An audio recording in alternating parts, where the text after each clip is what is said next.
भोजन करने के लिए काफी दूर जानी पड़ती है, फिर भी एक एक पैर उठाओ, वहां ठाकुर जी के नाम लेते हुए जब चलोगे तो वहां यहाँ से भोजनालय तक जाने में 108 बार संकल्प कर लो कि हम अपने कौटे से जो ही निकलेंगे कम से कम भोजनालय तक 108 बार नाम लेकर तब पहुंचेंगे। यह भी सदगुरु की कृपा है, क्योंकि सौनकादिक ने यही कहा कि मुझे नहीं संसार के सुख चाहिए और नहीं स्वर्ग के सुख चाहिए। यदि सुख चाहिए तो जिस सुख में आप गोता लगा रहे हैं, जहां बड़े बड़े योगी का दुर्लभ है, वही सुख मैं चाहता हूं, और वो सुख एकमात्र हरि नाम से ही हो सकता है। उनके भजन करोगे तब ही उनकी कृपा होगी। इसीलिए सौनकादिक ऋषि के प्रश्न सुनकर यही कहा था कि महाराज, हर व्यक्ति की आयु निर्धारित है, लेकिन इस आयु में भी हम प्रभु को प्राप्त कर सकते हैं। उस प्रभु के भजन जब हम धीरे धीरे हरि का भजन करेंगे तो वही जीवन का एक सहारा है।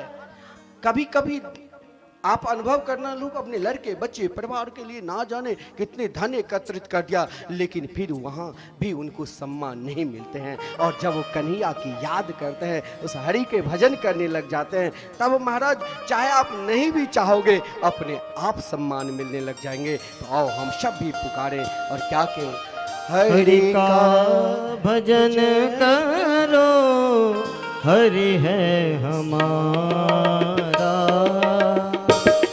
हरि का भजन करो, हरि है हमारा।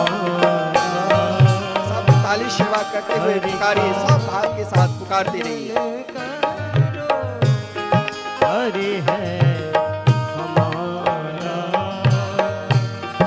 हरि के भजन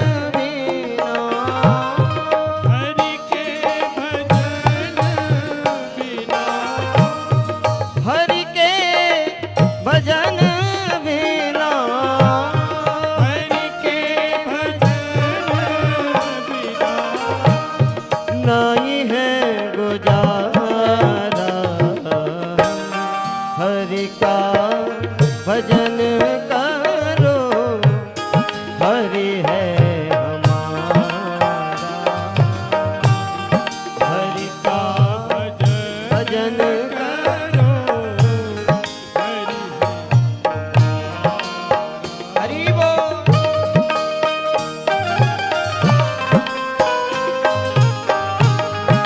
हरि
का भजन करो, हरि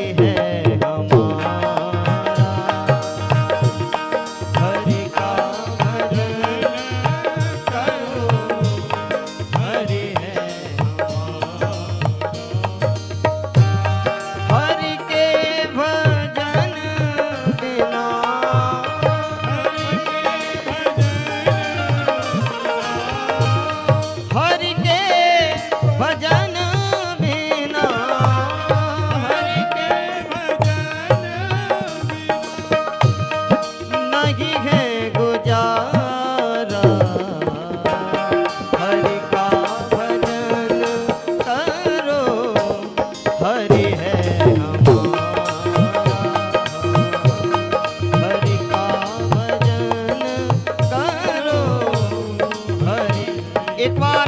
हाथ उठा करके प्रेम से श्री राधे।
संसार ही भगवान का नाम है।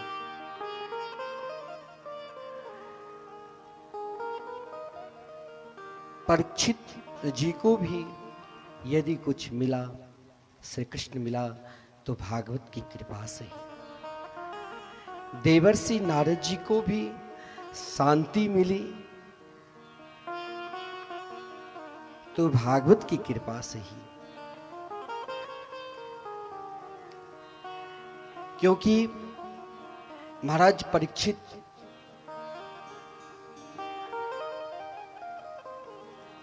सब कुछ छोड़कर जब अपने सद्गुरुदेव गंगा तट पे, जैसे कमला तट पर विराजमान होकर आप सब कथा अमृत का रसास्वादन कर रहे हैं, उसी प्रकार महाराज परीक्षित जिस समय महाराज श्राप लगा, कोई व्यक्ति के जीवन में तनिक दुख आ जाता है तो घबरा जाते हैं, और जिस व्यक्ति को ये कह दिया जाए कि तुम भाई जल्दी मरोगे, तो लगता है वो शब्द सुनते ही तुरंत मर जाएगा। किसी से कह दो महाराज कि आप 7वें दिन मरोगे, तो महाराज वो डर के भय से जो भी धन दौलत हो जाएगा सब कुछ छोड़कर चाहेंगे कोई ऐसा अनुष्ठान कराओ, कोई ऐसे पूजा पाठ करवा लो ताकि मैं अधिक बचूं, जिंदा रहूं। लेकिन महाराज परीक्षित सब कुछ छोड़कर गंगा तट पर आए थे, एकमात्र नाम का शरण स्वीकार किया था। भगवान के नाम पुकारते ही ज्यों ही आए तो सुखदेव जी जैसे सदगुरुदेव मिला था, और सुखदेव जी ने यही कहा था, घबराओ नहीं, मैं तुम्हें जरूर, जैसे ठाकुर जी के पास उनके अष्ट सखी ललिता विशाखा जैसे राधा मोहन मंदिर में विराजमान है, उसी प्रकार परीक्षित को भी सुखदेव जी ने कहा था कि मैं तुम्हें सहचरी के रूप में श्री राधा रानी के नित्य मोहन महल में भेजूंगा। हाँ, देवता ने अमृत लाया, लेकिन एक बात ध्यान देना, कृष्ण नाम से श्रेष्ठ संसार की अनेक प्रकार की सुख सुविधा मिल जाए और कोई कह दे कि नाम छोड़ दो, तो नहीं छोड़ना। यदि ये देखना है तो भागवत में देखो, महाराज परीक्षित जिस समय अभी भागवत श्रवण भी नहीं किए थे, मात्र वहां पर उपस्थित थे और आदरणीय श्रीमान सुखदेव जी सुनाने ही वाले थे, लेकिन उस समय महाराज परीक्षित के ऊपर देवता ने कृपा की, और देवता ने ऐसी कृपा की जो देवता के पास सबसे अमूल्य वस्तु, किसी के पास सोना चांदी हीरा जवाहरत है तो लॉकर में छुपा कर रखते हैं कि कोई चोरी न कर ले, उसी प्रकार देवता के पास जो सर्वश्रेष्ठ अमूल्य कीमती वस्तु था, क्षमा था, क्या? तो अमृत। जिस अमृत को प्राप्त के लिए ना जाने देवता कितनी परिश्रम किए होंगे। समुद्र मंथन हुआ था, देवासुर संग्राम हुए थे, लेकिन देखो कभी कभी लोग कहते कि भगवान के नाम से क्या मिलता है, कुछ नहीं, ये तो भाई केवल साधु संतों का वैसे ही सिद्धांत है, कहते हैं कि बार बार भगवान के नाम लो, नाम भगवान की कृपा से सब कुछ मिल जाएगा। यदि